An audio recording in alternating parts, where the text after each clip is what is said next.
প্রিয় ছাত্রছাত্রীরা, তোমাদের জন্য দক্ষিণ বাঁকুড়া দর্পণে শুরু হয়েছে নতুন বিভাগ লেখাপড়া। আজ পঞ্চম পর্বে আলোচনার বিষয় অষ্টম শ্রেণীর ইংরেজির কবিতা বিভাগে হেনরি ওয়ার্ডসওয়ার্থ লংফেলোর অ্যান এপ্রিল ডে। অন্যান্য দিনের মতো আজও তোমাদের সঙ্গে আছেন একটি সরকার প্রসিত স্কুলের শিক্ষিকা সম্পাপতি। হ্যালো এভরিওয়ান, কেমন আছো সবাই? আশা করি সকলেই খুব ভালো আছো। তো আজকের ক্লাসে আমরা আলোচনা করব ক্লাস 8-এর এই যে West Bengal board of secondary এডুকেশনের বই ব্লজমস, এর থেকে তোমাদের জন্য লেসন নাম্বার 3, যে কবিতাটার নাম হচ্ছে an April day, written by Henry Wadsworth Longfellow. এই কবিতাটা আজকে আমরা আলোচনা করব। কবিতাটির line by line Bengali meaning, তার ওয়ার্ডসের মিনিং এবং এক্সপ্লেনেশন সব কিছুই দেওয়ার চেষ্টা করব। তার আগে কবিতার যে কবি হেনরি ওয়ার্ডসওয়ার্থ লংফেলো, তার সম্বন্ধে দু চার কথা আমরা জেনে নিই। তো লংফেলো ছিলেন একজন আমেরিকান পোয়েট, যিনি 1807-এ হি ওয়াজ বর্ন ইন 1807, তার জন্ম হয়েছিল, অ্যান্ড হি ডায়েড ইন 1882। তো জন্ম মৃত্যুটা তোমরা একটু মনে রেখো, এবং আমেরিকান পোয়েট এটা মনে রেখো। এবং তিনি বিশেষ করে লিরিক কবিতা খুব বেশি লিখতেন। He is known for his musicality, কবিতার মধ্যে একটা সুরেলা ভাব আছে, আলাদা মাধুর্য আছে, গীতি কবিতা। তো ইন এপ্রিল ডে এই কবিতাটিতে কবি মূলত এপ্রিল মাসের একটি দিনের কথা ব্যক্ত করেছেন। এখন আমাদের এখানে কি সিজন চলছে? আমাদের এখন মার্চ মাসের শেষ, এবারে কিছুদিন পরে এপ্রিল শুরু হবে, মানে বসন্ত শুরু হয়ে গেছে। পাশ্চাত্য দেশগুলোতে, ওয়েস্টার্ন কান্ট্রিজে বসন্ত কিন্তু আরও মধুময়। মানে আমাদের তো তবুও উষ্ণক্রান্তীয় অঞ্চল, সেই জন্য উষ্ণতা আমরা বেশি অনুভব করি, কিন্তু যেহেতু ওইগুলো শীত প্রধান জায়গা, তো সেই জন্য বসন্তটা খুবই প্লেজারেবল, মনোরম একটা ওয়েদার। হ্যাঁ, আর আমাদের এখানেও গাছে গাছে নতুন ফুল ফুটে, বসন্ত সত্যি খুব মাধুর্যময় একটা ঋতু। তো এই এপ্রিল মাসের একটি বিশেষ দিনের কথা উনি ব্যক্ত করেছেন এখানে। Specific a day of April month is described in the poem. So in this poem, এখানে এই কবিতাটাতে কতগুলো স্ট্যাঞ্জা আছে আমাদের জানতে হবে না। টোটাল স্ট্যাঞ্জা আছে 5টা, প্রত্যেকটা স্ট্যাঞ্জাতে 4টে করে লাইন আছে। তো আমরা পড়া শুরু করি।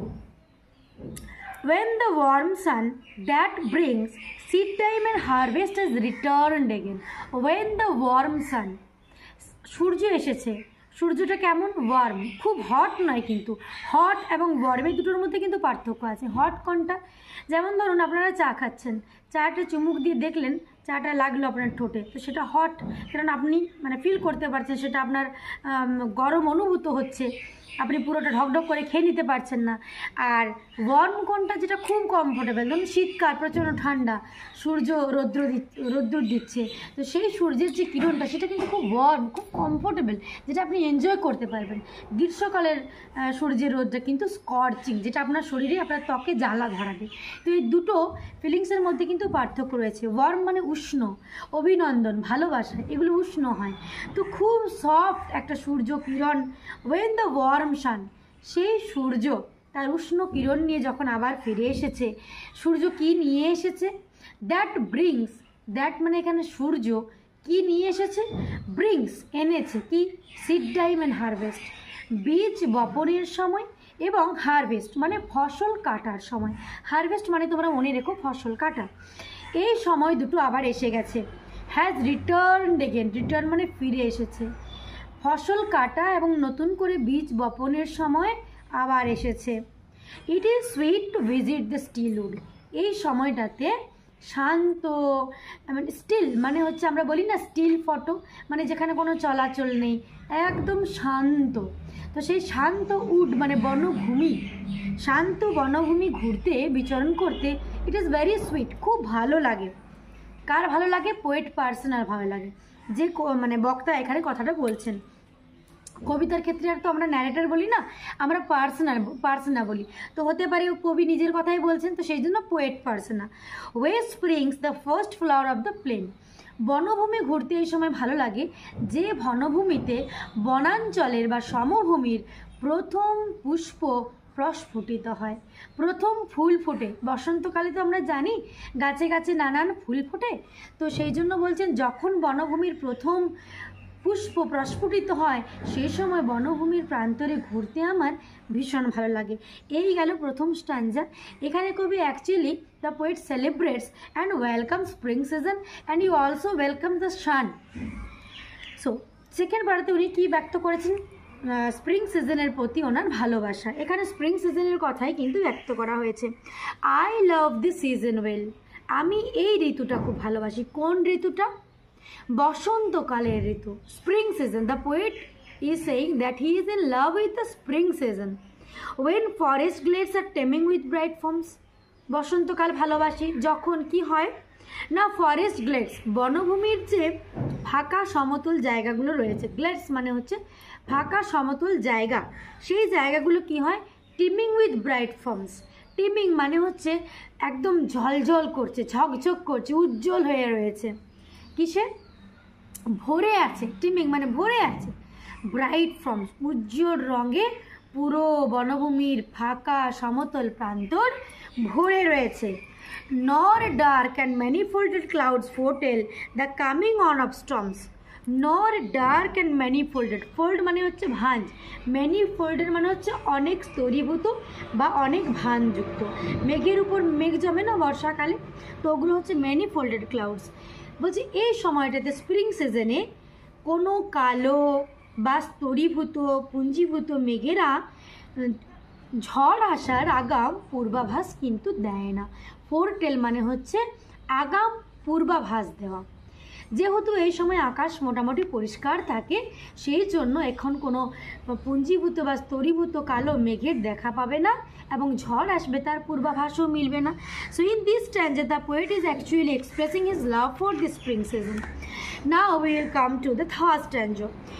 From the earth's loosen mould, পৃথিবীর লুজেন মানে আলগা, লুজ আলগা, পৃথিবীর এই আলগা মোল্ড মানে কি? ছাঁচ। মাটিটা কি বর্ষাকালে নরম হয়, আবার যখন গরম হয় তখন মাটি খুব শক্ত হয়ে যায়, ফাটতে শুরু করে, এত শক্ত কঠিন হয়ে যায়। আবার যখন বসন্ত আসে মাটি আস্তে আস্তে করে নরম হয়। তো সেই বসন্ততে, শীতের পর যখন বসন্ত আসে না, মানে পাশ্চাত্য কান্ট্রি বরফগুলো সব সরে গেছে, কি হচ্ছে? মাটিগুলো খুব আলগা লাগছে। তো সেই মাটিতে লুজেন মোল্ড, মাটির আলগা ছাঁচ থেকে দ্য সাপলিং ড্রজ ইট সাস্টেনেন্স। সাপলিং ছোট্ট চারা গাছ কি করছে? ড্র করছে, টেনে নিচ্ছে কি? ইট সাস্টেনেন্স, বেঁচে থাকার রসদ। একটা ছোট বাচ্চা, নবজাতক শিশু, ইনফ্যান্ট বেবি যখন জন্মগ্রহণ করে, সে কি করে? সাক্স করে, কি নেয়? তার বেঁচে থাকার রসদ, মাতৃদুগ্ধ পান করে, মাদার্স মিল্ক, ব্রেস্ট মিল্ক পান করে। ঠিক সেই রকম একটা ছোট চারা গাছ যে হচ্ছে একটা বেবি প্ল্যান্ট, সে তার মাদার নেচার থেকে, আর্থ যে তার মা, যার থেকে তার জন্ম হয়েছে, সেই আর্থের থেকে সে কী করছে? টেনে নিচ্ছে তার বেঁচে থাকার রসদ। মানে মাটির ভেতরে যে জল বা অন্য ধরনের ওর পুষ্টির জন্য যা যা প্রয়োজন হয় সেগুলো টেনে নিচ্ছে। সাস্টেনেন্স মানে বেঁচে থাকার জন্য প্রয়োজনীয় রসদ। অ্যান্ড থ্রাইভস, থ্রাইভস মানে কি? এরপর বেড়ে উঠছে আস্তে আস্তে। থ্রু দো stricken to the heart with winter scroll, যদিও প্রচণ্ড ঠান্ডায় একদম ভেতর পর্যন্ত জর্জরিত হয়ে গেছিলো, স্ট্রিকেন মানে আঘাতপ্রাপ্ত হয়ে গেছিলো, কিসে?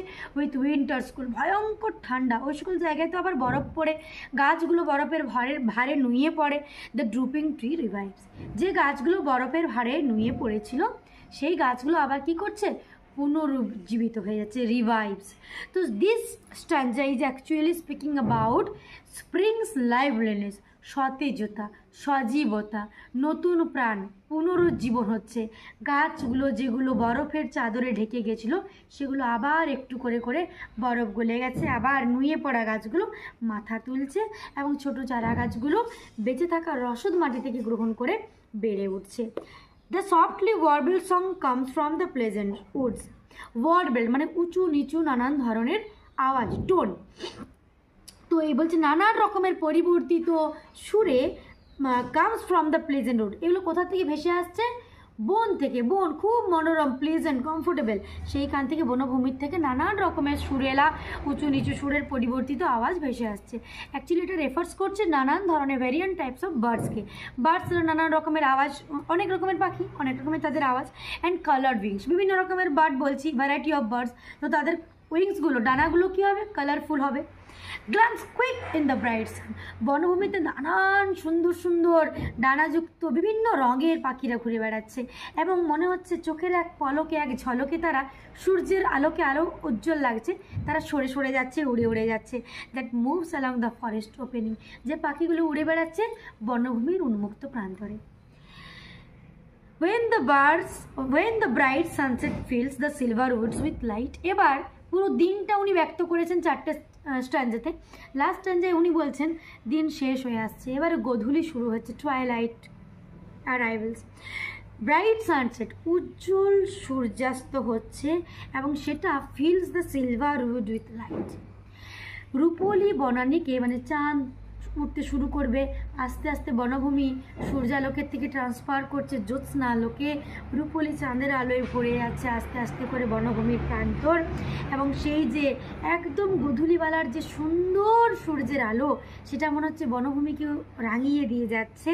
দ্য গ্রিনস, এই বলে না রাঙিয়ে দিয়ে যাও গো এবার যাওয়ার আগে, ঠিক সেরকম সূর্য অস্তমিত হওয়ার আগে বনকে আরও সুন্দর করে রাঙিয়ে দিয়ে যাচ্ছে। The green slope throws it's shadows, slope মানে হচ্ছে পাহাড়ের ঢাল, পাহাড়ের সবুজ সবুজ ঢালগুলো কি করছে, থ্রোজ ইটস শ্যাডোজ, তার ছায়া ছড়িয়ে দিচ্ছে। কোথায়? In the hollows of the hill, পাহাড়ের খাদ বা গহ্বরযুক্ত জায়গাগুলোতে, ফাঁকা জায়গা যেখানে খাদ বা গহ্বর রয়েছে সেইখানে ছায়া পড়ছে কাদের? গ্রিন স্লোপ, সবুজ ঢালযুক্ত পাহাড়ের ঢালের। And wide the upland gloss, এবং এরপরে কি লাগছে? উঁচু ভূমি, আপল্যান্ড মানে উঁচু ভূমি, এগুলোকে কি লাগছে? গ্লো করছে, মানে জল উজ্জ্বল করছে, উদ্ভাসিত হয়ে যাচ্ছে। পুরো বনভূমির প্রান্তর যেন আলোকে সৌন্দর্যে উদ্ভাসিত হয়ে উঠছে। তো এই হলো আমাদের পুরো কবিতাটা, আশা করি তোমরা বুঝতে পেরেছো। যদি কোনো ডাউট থাকে please you can comment me in the comment box, you can always ask me and I will try my level best to help you. So thank you, have a nice day.